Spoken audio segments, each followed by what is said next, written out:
Hi, it's Trav the Poet, and you're here with me with the illest lines.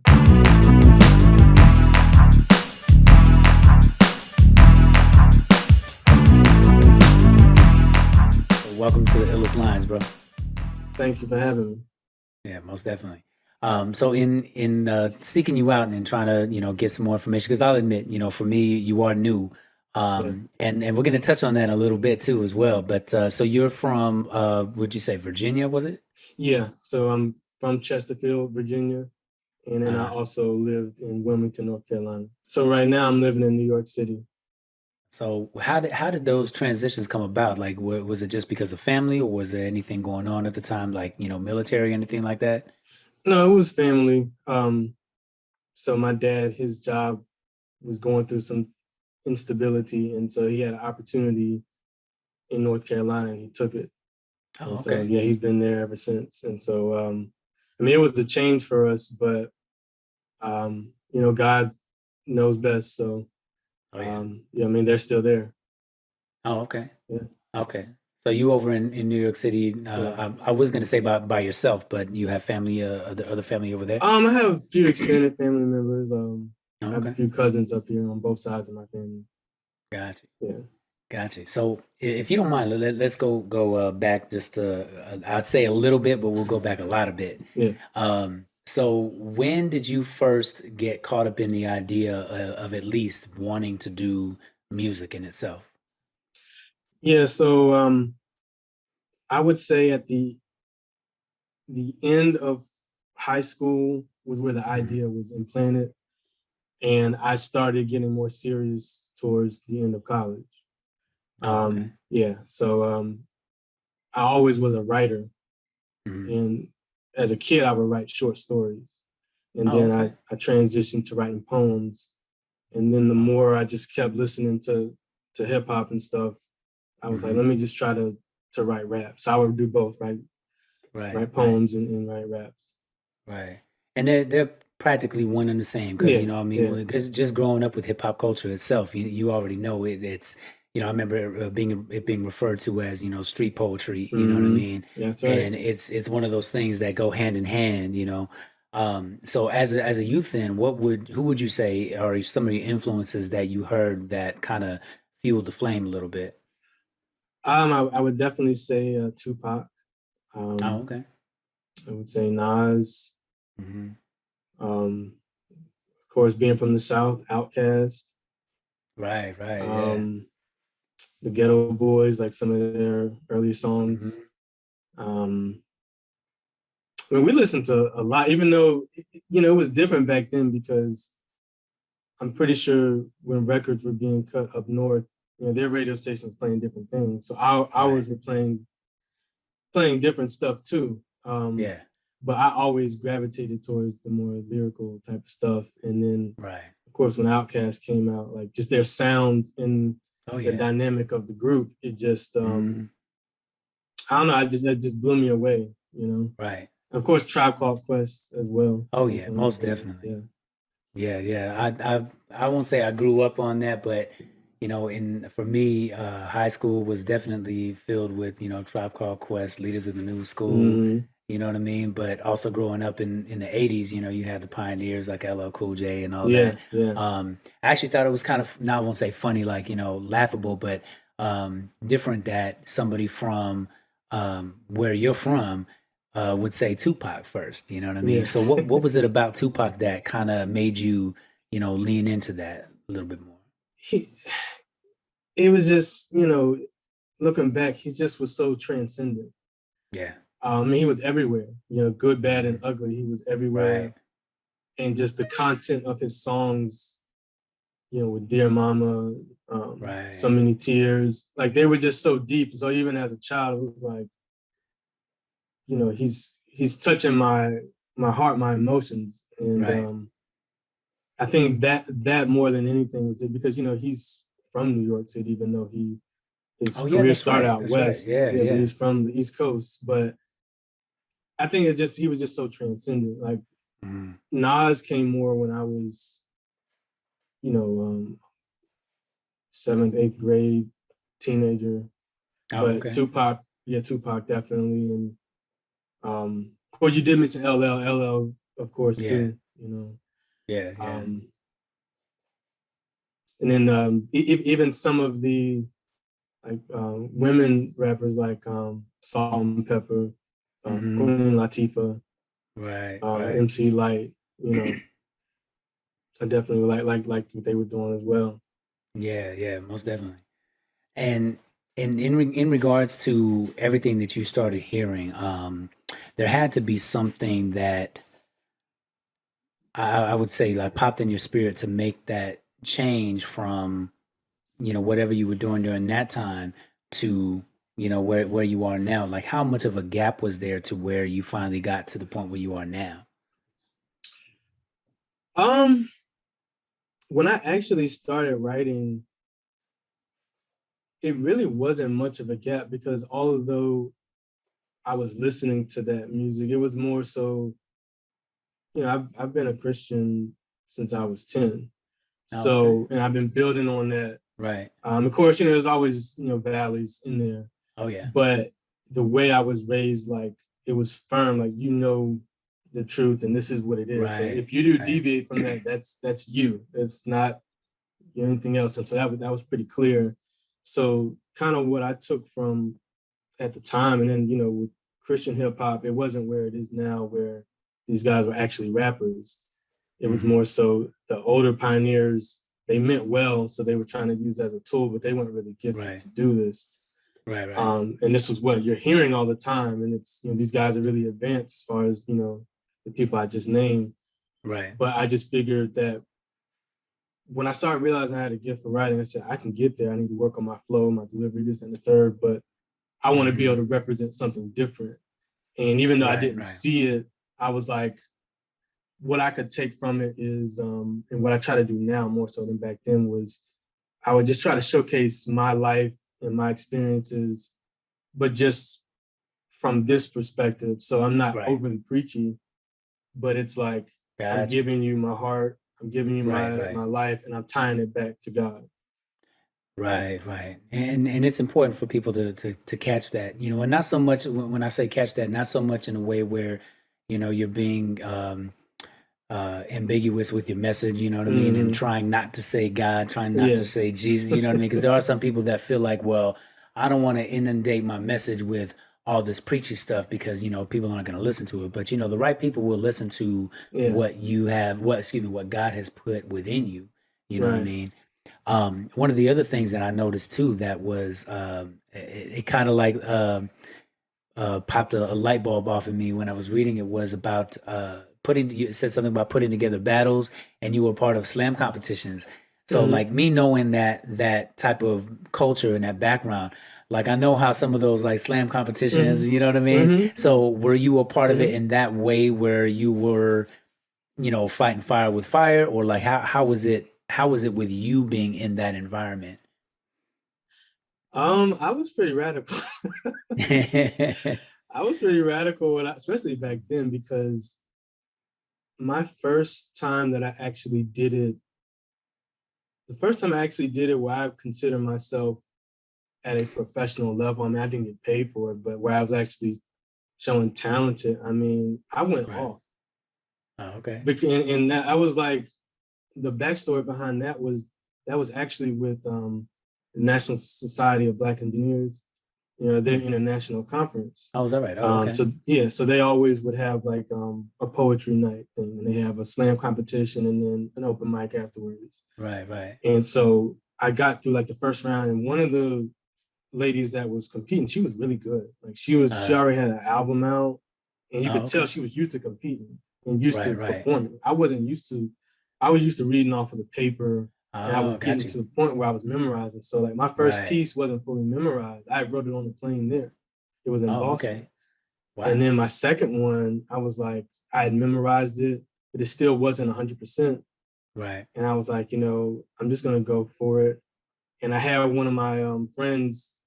I didn't know this at the time, but the whole time he had been praying for me because there were some negative people in our Hmm. chapter, the president.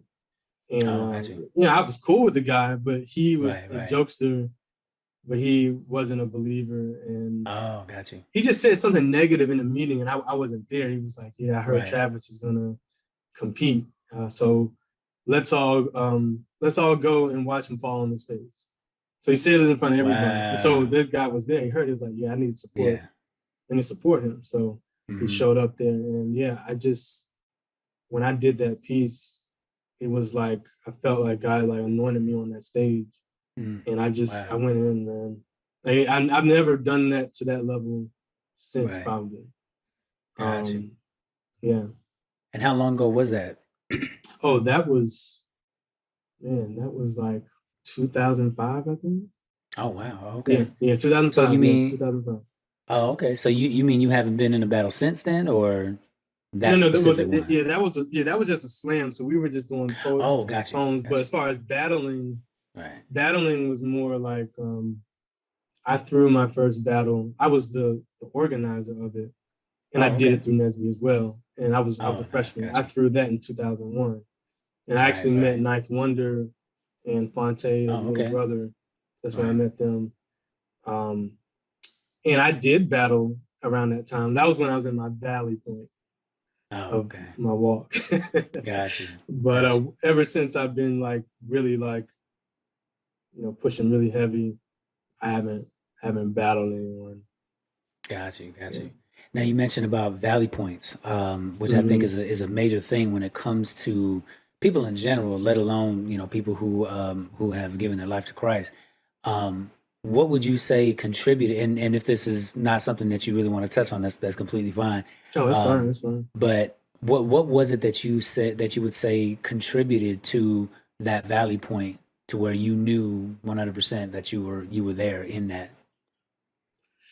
So I'll answer. So what contributed to it, or how did I get there, or both? Both. Yeah. Yeah. All right. So how I got there was, I would say my first valley point was when I transitioned from high school to college. So, I was raised in a very strict Pentecostal home, and by Mm-hmm. the time I graduated, of course, my parents had changed, and so they were a lot more liberal in their Oh, thinking okay. than when I was a kid, but still Gotcha. like the kind of the I don't want to say downfall, how to put this. Some of the holes in every denomination as a whole, Right. even non-denominational.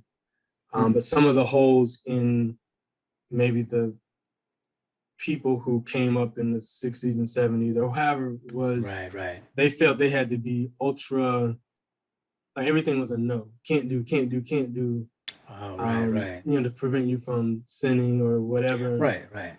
And everything was just so restrictive, and it could be looked at as controlling. So you learn Right. a lot about the Bible. Like a lot of Right. kids who come from these backgrounds, they learn a lot about the Bible, a lot about the Holy Spirit, a lot about whatever. But you know, you have to give people the grace to learn about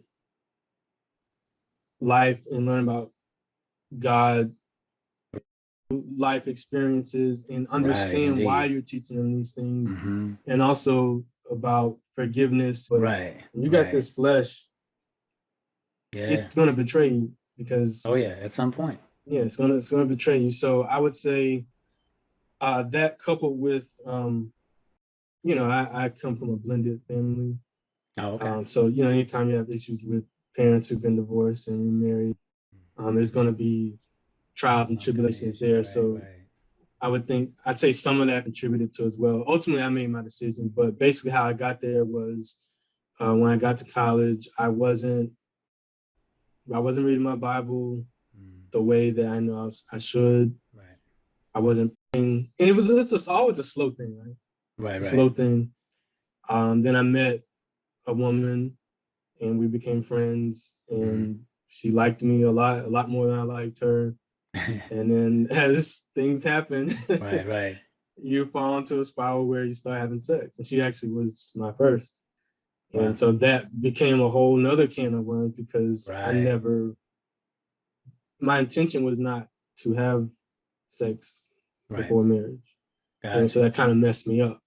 And Mm, I didn't understand how stressful, especially when you're not, when you know better and you're not married, how right, stressful right. having sex really is. Like, it's Yep. pleasurable, of course, but when you, especially you're young and you know better and you're thinking about you Mm, could get somebody pregnant, or right, you might trust them, but you don't know if they have any right, STDs or whatever. exactly. Like, I didn't Yep. realize that, so I was like, that whole time I was just like, what have I got myself into? But I Right, right. couldn't, What I do.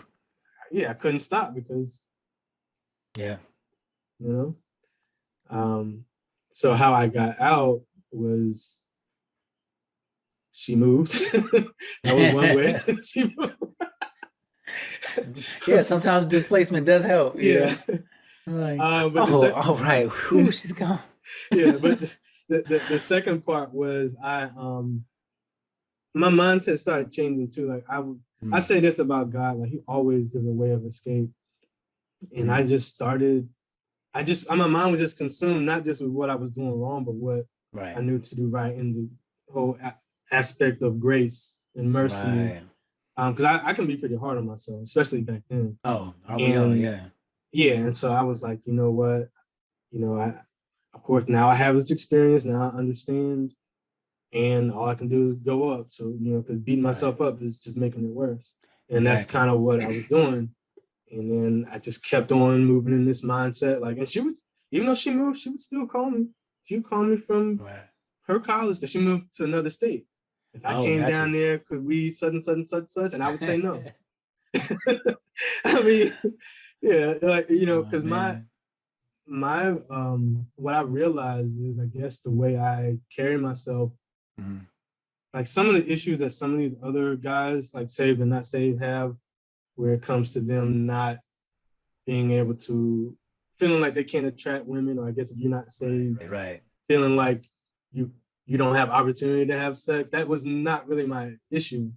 Mm, And I guess it was because I behaved differently than a lot of guys. I didn't chase the women, right. and I didn't, when I would become friends with them, or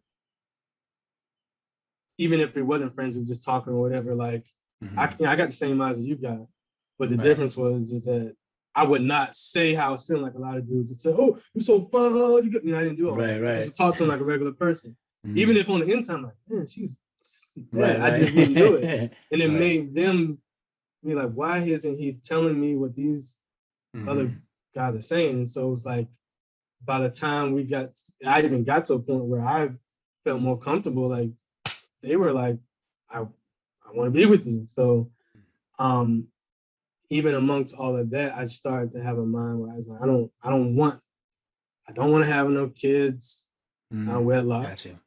and I just don't want to feel this way I feel after I have sex, because it's not fair to myself. It's not fair to her either, Right. Right. because it's. So yeah, that's kind of how I got out of it. I just kept going to church, Right. kept praying, and started talking, more to my dad about stuff, and Mm, then God just refilled me. nice. And then I just Wow. started going hard. Started Yeah. going Yeah. hard. Man, and that in itself is one of those things where it's definitely difficult for a guy to try to do their best to practice that. You know what I mean? That restraint, especially the restraint. Yeah, You know what I yeah, mean? Because the mind will definitely, coax you into, getting into some things, you know what I mean? yeah, And make you forget not only where you came from, but make you forget like your teachings.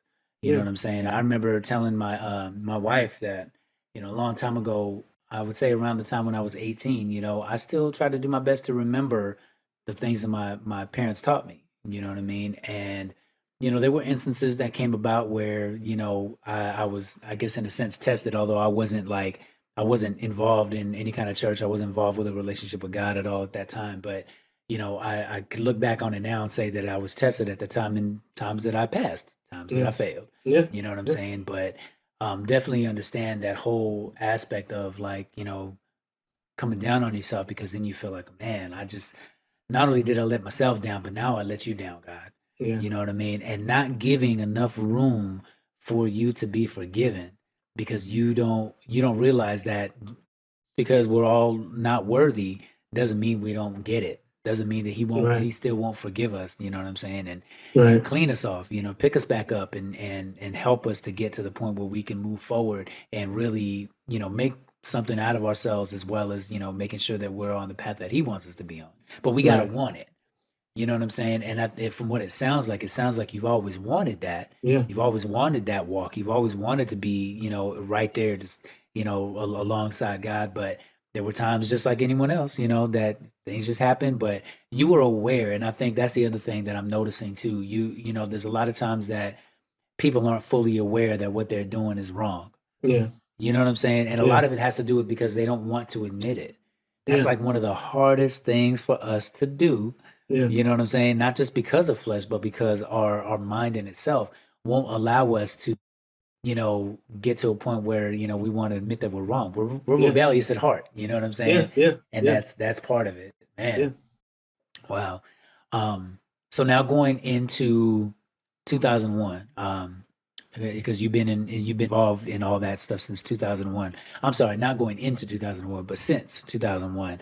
Where would you say, and what would you say happened that caused you to want to propel yourself into this arena of being, of pushing your music? I just kept on. I kept writing, Mhm. and I just felt like the ideas that I was bringing to the table, because it just was fun to me. Right, right. Like it was a stress reliever from school, and I Indeed. just felt like I'm surrounded by all this stuff. Me and my Mhm. friends are putting on these events, poetry Right. events and battles. We're putting on these events. I'm hearing all this stuff. I'm listening to this music, and Mhm. I was like, I can write just as good as these guys, if Right. not better. Mhm. Why not try? So I started teaching myself how to freestyle, um, Mm. trying to rap over these tracks, even Right, though right. it wasn't good at first. But I was like Right. trying to figure out the timing, trying to figure Mhm. out what was good for my style. Right. Um, and I just said, you know what, let me just have fun. So I started going to some of the poetry events that we would do. And although I was reading off of the paper, I was getting good reception. Like, oh, I Right. didn't know you could do this. Thing. So I Right, was like, it right. just made me feel good. And Right. I was like, I have something to say. And yeah, I'm outside of this, I'm typically very introverted. But when I step in front of a microphone, whether that's giving a speech, sermon, Right.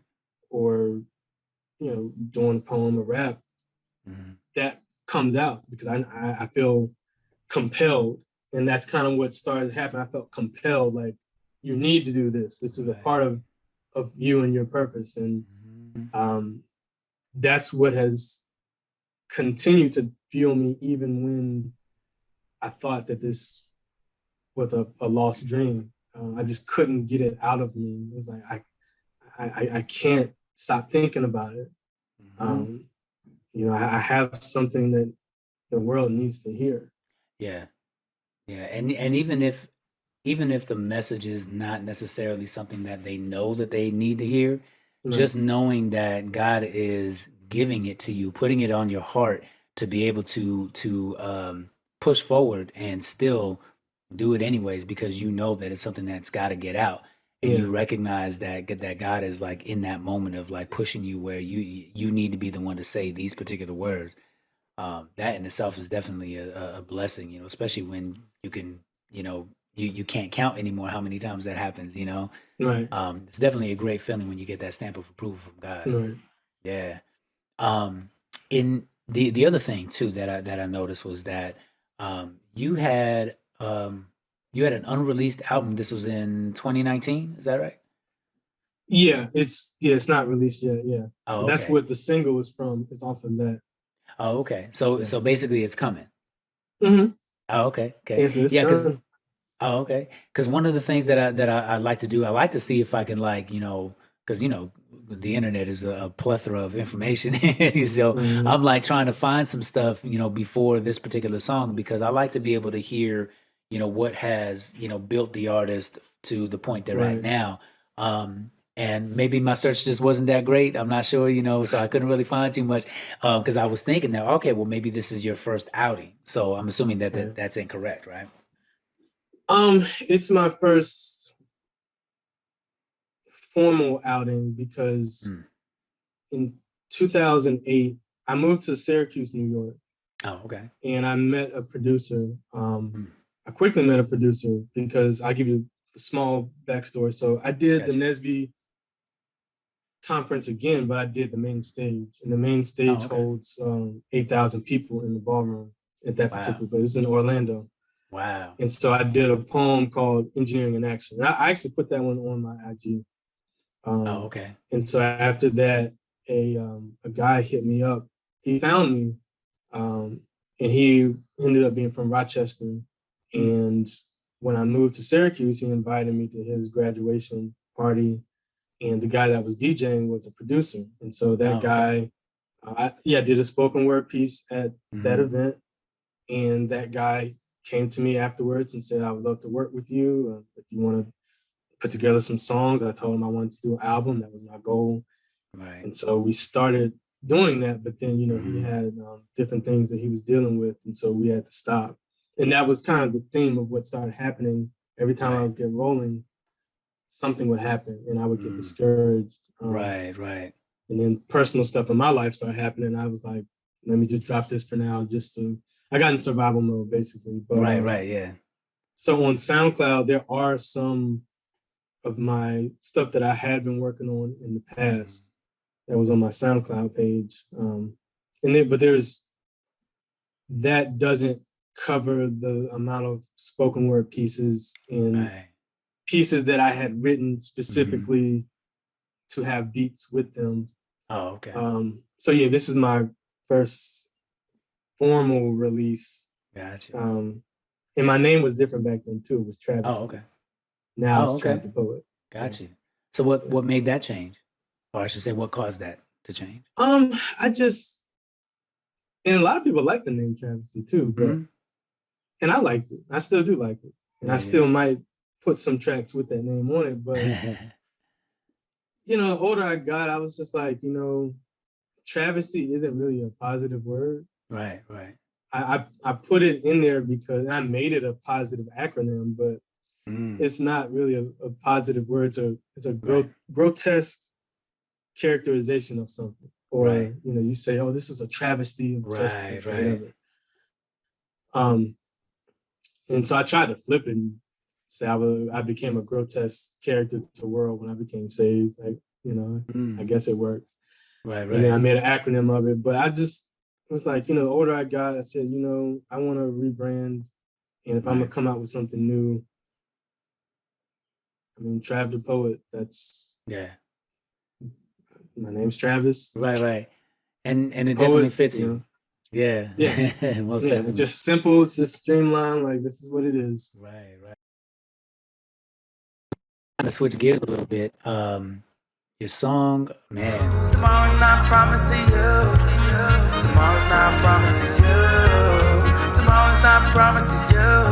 So get your life together for It's one of those type of songs that just reminded me of um kind of like, I guess you could say the first group that popped in my head was like a Diggable Planets. Mm-hmm. Um, kind of a a little bit of a Tribe Called Quest, because of the jazzy sound Yeah, yeah, of the song. So first question I want to ask about this song is who did the track for you on it? yeah. So it was a guy named Ricky Montgomery Jr. He Mm. makes a lot of praise and worship music. Mm. He's a musician in Syracuse, and I met Okay, him. yeah. I'm Yeah, sorry, I yeah, don't mean to interrupt, but I think I did find him on Instagram. yeah, Yeah, but I'm sorry, please go ahead. yeah. So yeah, I met him at I think it was like a youth service. Mm. He was playing the keyboard or the organ on one of them. And I just kept looking at him. I was like, he was like 19 at the time. I just kept looking at this guy. I Right, said, and guy was just talking to me. It was like, I bet you this guy is a producer. right, right, And it wasn't just the fact that he was a producer, because I knew other guys that played in church, and they were good people that right, produced as well, that I had tried to reach out to, and they, just being honest, they said that they would work with me. I'm right. always pay people they would say they would do it for free. I'd be like, no, I want to pay Right, you. right. I'm not ever going to tell you I want something for free because that's just not Right. how I do things. Gotcha. But they would never come through. Mm. But just in my mind and in my heart, I just knew he would. I said, let me just ask this guy. Right. And so after the service, I said, hey, you know, I enjoy your playing. I just want to ask you something. Do you produce? He said, yes. I said, you know, can we get together and some ideas? I would like for you to arrange them for me. He said, no problem. So I started going over his house and I would sing the hook. Like, so I came up with the hook for Tomorrow's Not Promised. I sung it. I started telling him how I wanted it to sound. And then so he added his flavor onto it. And we just kept working together. I would say, you know, put these guitars in here, or do this. And that's how we did it. So yeah. That's dope. So now, how did the feature come in on that? I don't remember her name. I'm sorry, it's escaping me right now. But Carissa. yes. So how did that feature come about? Because she's got like a nice little deep, almost Layla Hathaway type of vibe in her tone. Yeah. Yeah. So how did that come about? So there was a friend of mine who I never heard of the website Fiverr.com, or maybe I did, but I didn't really pay attention to it. Gotcha. And so I was talking to this friend. She was telling me how she uses Fiverr for a lot of things. And when it came time for me to find singers for these tracks, I wanted to find people locally or that I knew, but it was just so hard. Like, I don't know that many people in New York because I'm not from here. Right. And I was asking one of my friends from college who's from here, who lives here, if he knew anybody. He didn't. And I was at home and I just remember what she said. Like, I go to Fiverr and I find stuff. So I was like, let me look and see if I can find some singers on Fiverr. So I typed in gospel singers or jazz, whatever. And she was one of the people that popped up. And I went through some of the tracks that she had. And I was like, she would be perfect for this song that I want to do. And so I emailed her and I told her what I wanted and I paid her. And, that's cool because, you know, it lets you know that you could reach anybody, you know what I'm saying, and be able to get exactly what you want. You know what I mean? And I think that what you were able to do with her, as well as the producer, you know, allowed you to be able to get that support that pushed you into that moment where you were able to come out with the song. Yeah. Most definitely. Yeah. Wow. So in regards to this song, you know, in listening to it myself, you know, I got my favorite parts and all that, but we all have our own favorite parts of whether it be the music itself or the lines. So specifically the lines, what would you say is your favorite line or lines from this particular song? So one of the ones is the ones that I submitted to the TheiLLestLines. That one is, let me just pull it up. So I said, the insistence for intentions for an instance isn't nonsense. Life is a vapor. Tomorrow is not promised. Yeah. That's my first one, and that's because of the alliteration and the assonance in the insistence for intentions for an instance isn't nonsense. And then also what I'm saying, the fact that using all of that, it still makes sense. And it's lyrical, and then it wraps up the song. And I'm able to throw in life as a vapor, you know, to really take home like that visual. And that also is tied into the Bible. Of, you know, indeed. This is it. And the other part, the other line is we wave at time as it ticks below our hand because we don't understand what's left on the clock. Once the buzzer hits, you rest under the rocks. And I like that one because of the imagery of we wave at time as it ticks below our hand. You know, we're thinking that we have all this time in the world, and you know, you're seeing the hands of time just go round and round, and you just, hey, hi, like you're waving at someone that you know. But at any moment, you can be out of there, or something drastic can happen that can alter your life. And so I was just trying to, I like to make people visualize what I'm saying. So I was trying to get that image in their head to say like this, we take this so casually, but it's really not. And the older I get, like I think about my life, not just my impact, but my own mortality. I think about it more and more. I didn't really think about this when I was a teenager in my 20s. I did a little bit, but now I think about it all the time. Yeah. And that seems to be a theme because I think, you know, we as kids, you know, when we're kids, you know, we have this idea that, you know, oh, like when we look at our parents, you're like, oh, they're old. It's going to be a long time, long time. You know, we put emphasis on all that, and we don't realize that all that time that passed by, you went through elementary school, high school, for some of us, you know, college and whatever else afterwards. The working world in itself will definitely make time fly by. You know what I mean? Especially because you're so like anxious to get 5 o'clock here or whatever the time is you get off. You know what I mean? And it makes for everything just pass by so quick, so quick. If you can give a real quick statement on your thoughts about the state of music in general right now, let alone gospel in itself or CHH, what would that be?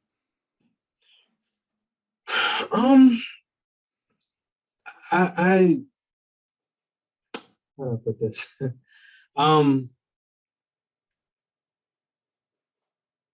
I will say that there are some unique ideas that I would not have thought of that I do appreciate now. Okay. Yeah. Unique flows, unique ways of doing, you know, playing instruments. Right. I guess the only thing that does bother me, and I'm not saying this is everyone, because there are still a lot of people who take instrumentation seriously. Oh yeah. And just full disclosure, I need to get back to this, but I grew up playing the piano.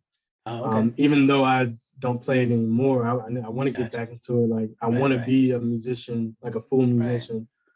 When I hear some of the music, and I say more so, I guess CHH and maybe, well, praise and worship and the choir stuff, they still heavily with the instrumentation, and it's always going to be a standard for that.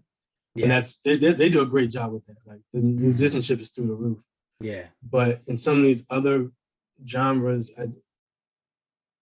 it's just not there. It's just, to me, some of the ideas are recycled, and not in a way where you're making it better. It's just right. It's just all about. It's just, to me, it's like good marketing. Yeah. And it's funny with that when you say that about recycle, because, you know, when we were coming up, you know, we heard about sampling through hip hop. Yeah. Even as early as Sugar Hill Gang.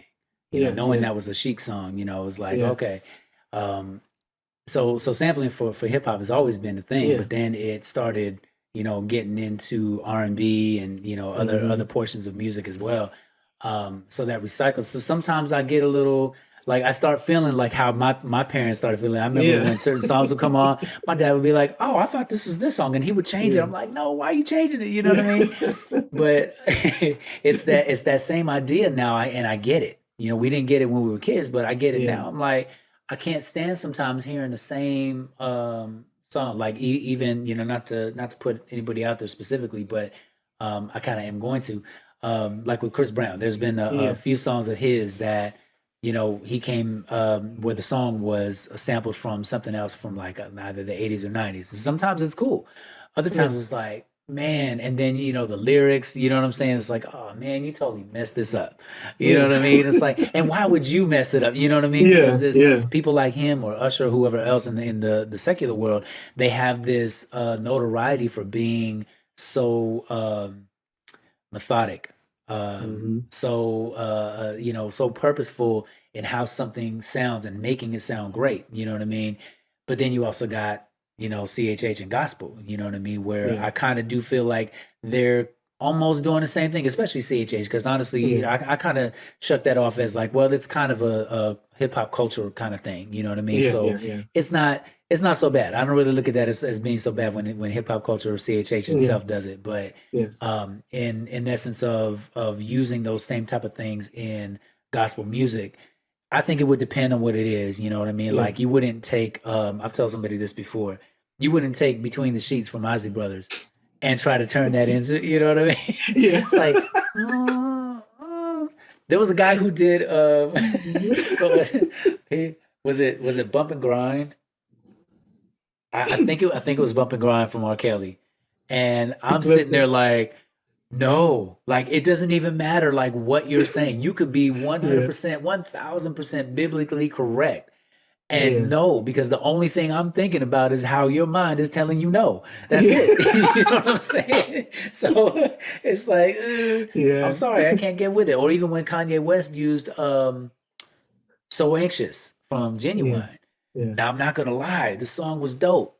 Yeah. You know what I'm saying? And hearing what he did with it, and I'm for that kind of thing in regards to um, taking something that was for the world and bringing it to the kingdom, not to try to get people's attention, but to turn something that was meant for, I don't want to say bad because it's not like it was evil, but at the same time, there's certain things that those type of messages, kind of like your story with the lady, you know what I mean? It's like you Mm-hmm. you Yeah. want to do right, but you kept getting these messages, you know what I'm saying?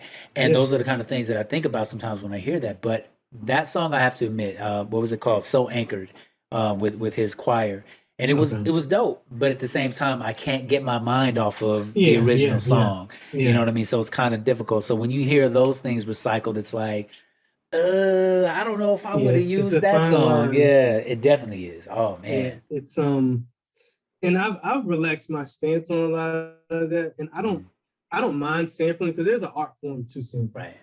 Yeah. It's what I don't like is if you just rip the sample straight out, you Yeah. don't add to it, you don't flip Right. it. Right. It's like, what did you really do? But you Right. just took Exactly.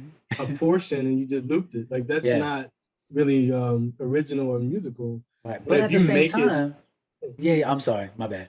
no, go ahead, go ahead. I was just gonna say at the same time, that's hip hop culture in itself. That's Yeah, it is hip how it hop was. culture. You know what I mean? Again, going Yeah, back to Sugar Hill Gang, you know what I yeah, mean? They took good time, and it's like, I mean, what else? You can't hear nothing, and that's kind of. I remember hearing a story about it before about how hip hop first, was created, and it's like they didn't really have anything to go off of, no other instrumentals or yeah, whatever. You know what I mean? Nobody was like really making anything that they felt was going to be the sound for hip hop at that time. Because you're right, taking like street corner battles, you know what I'm saying, and yeah, ciphers, you know what I mean. You're taking all that and you're wanting to record it just like anyone else, you know what I mean. yeah, So it's like, well, let me go ahead and take this, you know what I mean. And yeah, then they finally started, adding their own sound to it, like Dr. Dre and like a yeah, whole bunch of other people, slew of people, right, Scott Storch, you know what I mean. Everyone that has had their hand in creating a certain sound for hip hop has really changed it a lot. So yeah, so yeah, going back on it,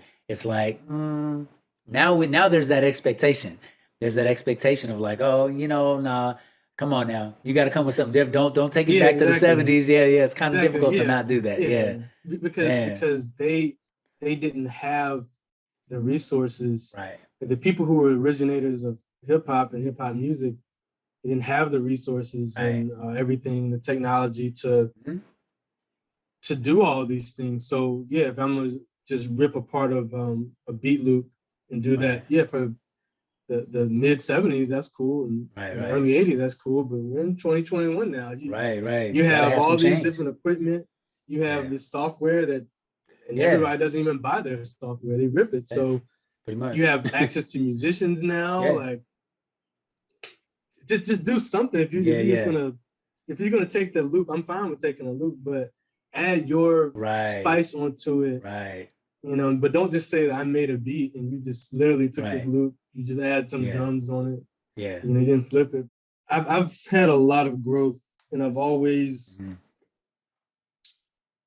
I've always been radical, but even in mhm, that, I wanted to make sure that above all else, I was displaying a light and a love that would make someone, as the Bible says, one plants, one waters, but only right, God brings the increase. mhm, So Paul plant, Apollos water, only God brings right, increase.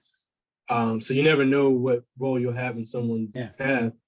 Um, but when I see stuff like that, it just reminds me, like you said, they don't know what they're doing. They really don't know the impact right, because they're not saved. right. Indeed, indeed. before I let you go, the last question, very last question. What would you say is the illest line, or at least one of the illest lines that you've ever heard that made an impact on Man, this one was hard you? because there's so many. Yeah. I would say one of them, and it's probably not the best line ever, but one of them was from Nas on his song Nas is Like, when he said, he opened it up, freedom or jail, clips inserted, a baby's being born the same time a man is murdered, the beginning and end. And the reason why I picked that one, again, there's other lines that probably just with wordplay are even better, but just that whole dichotomy of life coming into the world and life leaving the world, that joy of a baby being born, and then that pain and destruction of someone's life, not just ending, but being forcibly taken by someone else. And just the way he juxtaposed that. You know, and of course the freedom or jail, you know, it also goes with that too. Indeed, yeah.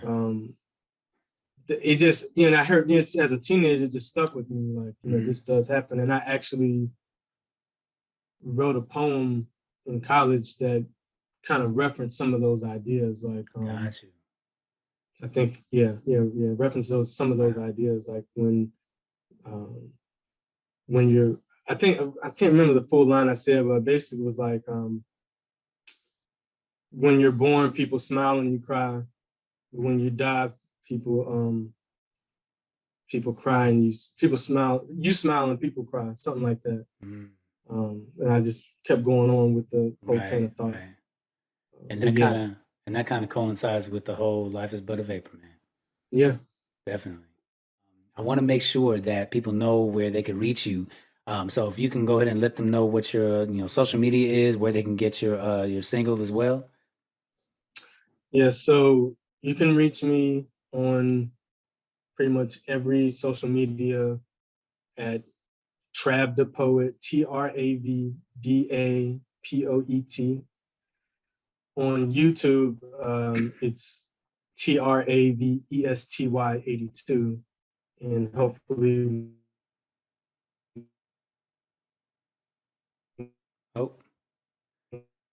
So maybe just to make sure that we don't get cut off again, I definitely appreciate your time, man, and it's been a pleasure to have you on. I definitely look forward to your new stuff that's coming out, and it's Issues of Life Prelude. Is that what's coming out in August? Yeah, that's the name of the EP that's coming out. Awesome. And that's a small part of a larger EP called Issues of Life Volume 1. Amen. Well, I can't wait to hear it. And if you ever need anything from me on my part, just let me know, bro. Thank you so much. Definitely. All right, God bless you, man. All right, God bless you.